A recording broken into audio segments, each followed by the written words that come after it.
The church gives us that lovely passage from Matthew's Gospel today. We had been listening to chapter 10 of Matthew for the past few weeks, where he's telling them that they have to go out and do the work of spreading the gospel.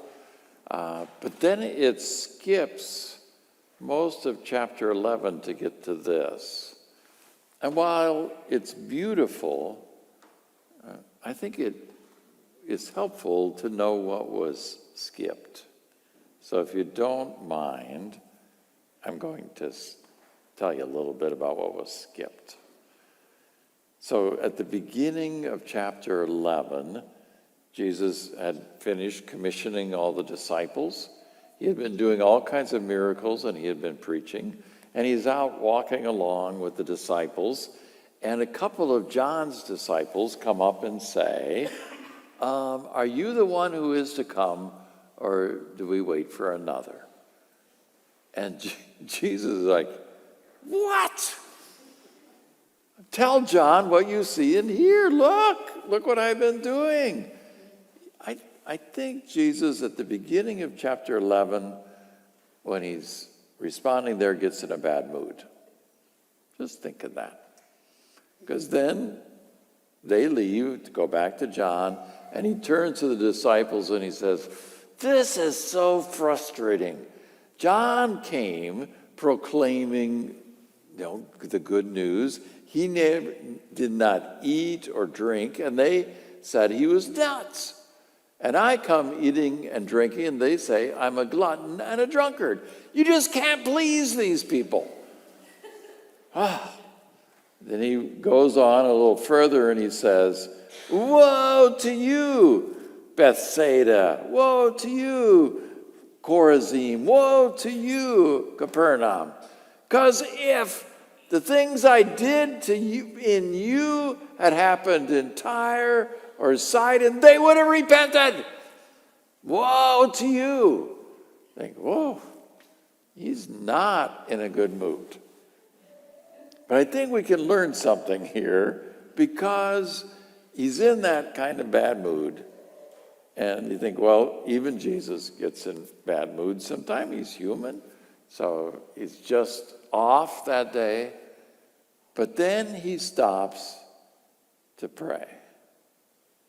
And that's where today's gospel begins. Because he's mad. He's upset with the people who've been listening to him. And then he turns to God and says, thank you. Which is what St. Paul tells us to do. Give thanks to God in all things. He says, thank you. Thank you. Because these really, really smart people are getting it. But who's getting it are the simple ones. They get it. So thank you, God. That's the way it is. And that changes Jesus, that prayer. By giving thanks for the frustration, to give thanks for the fact that he's being rejected over and over again, and even John the Baptist isn't sure if he's the right one. But in that giving thanks, he focuses back on what really matters. And he acknowledges in the prayer who he's connected to.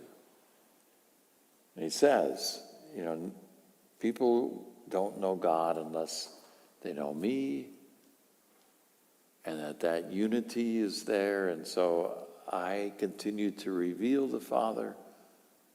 They don't all accept it, but I'm revealing it. And then he gives that beautiful invitation to everybody.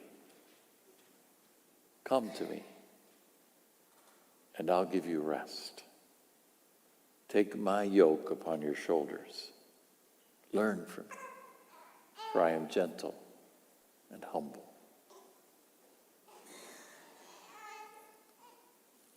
So you and I I think, can learn from Jesus today that when we're having one of those days, like Jesus has, that we too should turn to God and say, thank you.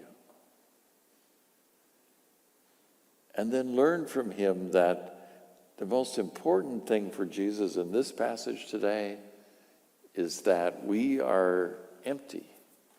We are like little children. Because unless we can empty ourselves and turn ourselves over to God, there's no way for God to get in.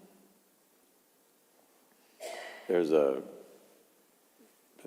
old story about a guy who went up to see some guru, and he went in to talk with him about how to become wise and great.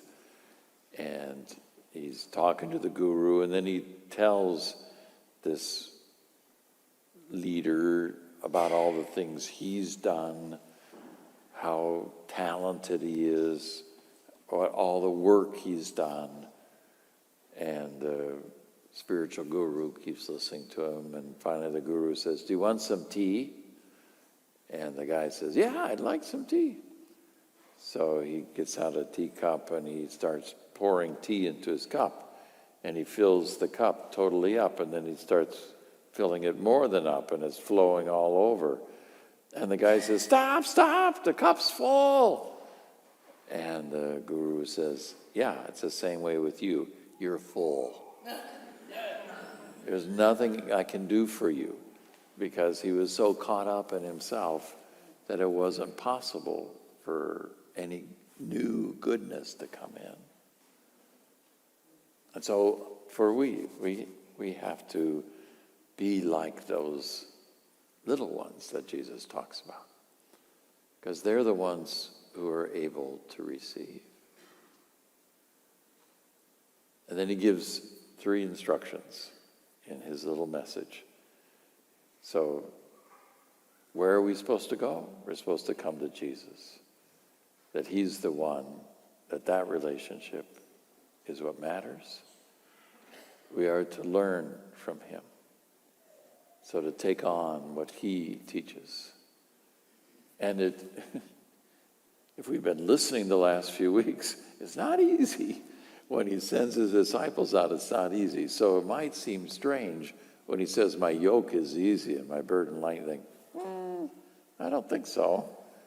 We've just been listening to how challenging this is going to be. But the nature of the yoke is that it's carried with him. It's not a burden he places on us alone, but that Jesus carries it with us. All of that, I think, is important on this 250th birthday of our country. When things seem unsettled, when life may not be perfect, we need to go to Jesus and pray for our country and learn from him. For he carries it with us. He